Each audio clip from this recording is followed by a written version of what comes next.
Hey guys, today I'm going to be reviewing the Cold Steel Rajah 2. I've had this knife for a while.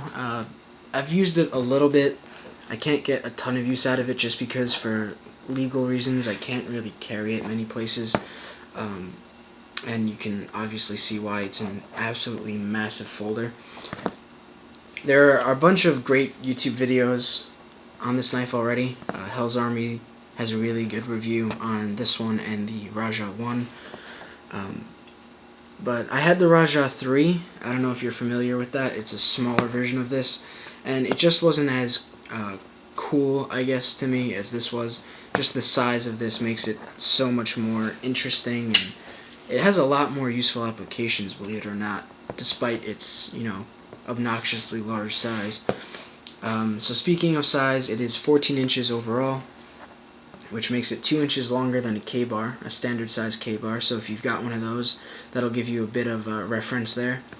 The blade is an inch shorter than your standard K-bar. It comes in at 6 inches. It is Japanese AUS 8 stainless steel. AUS 8's a pretty good steel.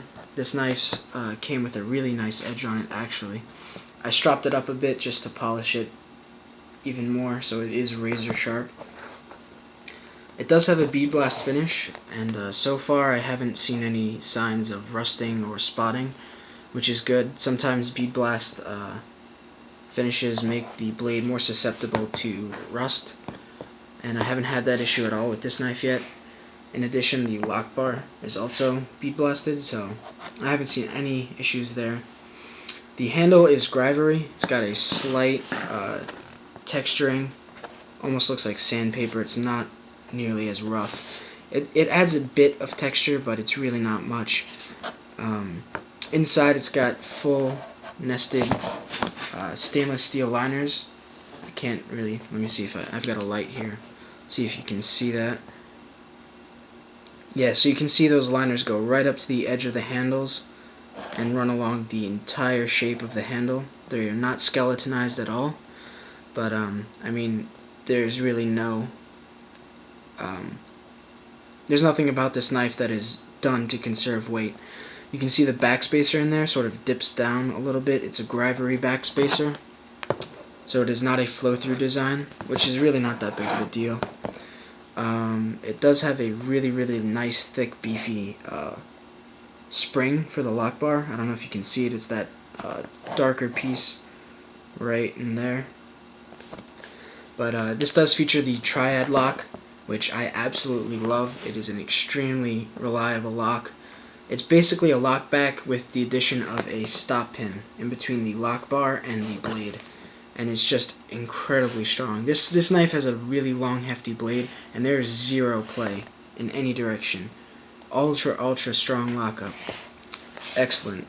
All screwed together construction, which is nice. I mean, this is going to be an extremely big pain to put back together with that spring that's in there, but if you do need to take it apart for whatever reason, you have that option.